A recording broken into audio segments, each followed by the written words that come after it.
இந்த தாய் திரு அவையானது புனித பீட்டர் தமியானை நினைவு கூறுகின்றது. இவர் வடக்கு இத்தாலியில் பிறந்தவர். தன்னுடைய சிறு வயதிலே தன்னுடைய பெற்றோரை இழந்தவர்.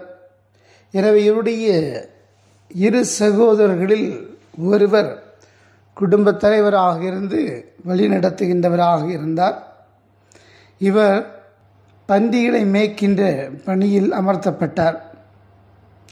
தன்னுடைய சகோதரின் கொடுமையினால் தன்னுடைய வாழ்க்கையை கடத்தி வந்தார்.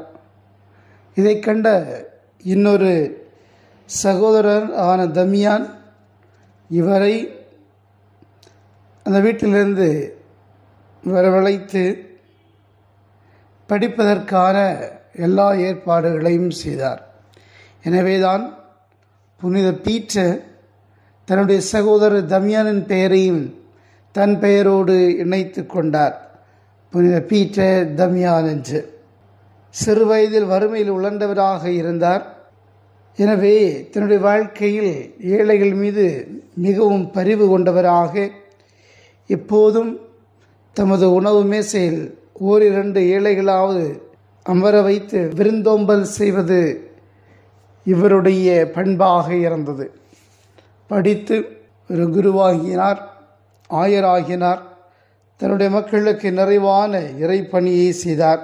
இவர் ஆசீர்வாத சபையிலே சேர்ந்து ஒரு துறவியாக தன்னுடைய வாழ்க்கையை அர்ப்பணித்து வந்தார். அதன் பிறகு திரு அவைக்காக தன்னை முழுமையாக அர்ப்பணித்தவராக இருந்த இவரை திருத்தந்தை 9ஆம் ஸ்டீபன் இவரை ஆயராகவும் கர்தினாலாகவும் உயர்த்தினார். ஆனால் மீண்டும் மீண்டும் துறவு மடத்திற்குள் போய்விட விருப்பம் தெரிவித்த காரணத்தால் அடுத்து வந்த திருத்தந்தை அவரது விருப்பப்படி துறவு மடத்திற்குள் போய்விட இவருக்கு இசைவு தந்தார். ஆயராக பொறுப்பேற்ற நாள் முதல் குருக்கள் தங்கள் கடமைகள் கருத்தூன்றி வாழவும், கோவில் சொத்துக்களை சுருட்டாதிருக்கவும், தூய்மையில் முன்னேற்றம் காணவும், தேவையற்ற பயணங்களை தவிர்க்கவும், குருக்கள் புனிதத்தில் வாழவும் வேண்டுமென்று கடமை உணர்வை வைத்து வெற்றி கண்டவராக இருந்தார்.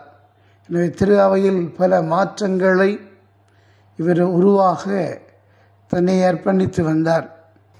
இவர் கிபி 1072ஆம் ஆண்டு பிப்ரவரி 22ஆம் நாள் திருத்தந்தையின் தூதராக சென்ற ரவநாத் திரும்ப வழியில் உழைத்த களைப்பினால் உயிர் நீத்தார். அன்புமிக்கவர்களே, திரு அவையின் வளர்ச்சிக்காகவும் நம்பிக்கைக்காகவும் தன்னுடைய உயிரை அர்ப்பணித்திருக்கிறார். நாமும் நம்பிக்கையில் வளர்ந்திட அர்ப்பணிப்போம். இறை அருளை பெறுவோம்.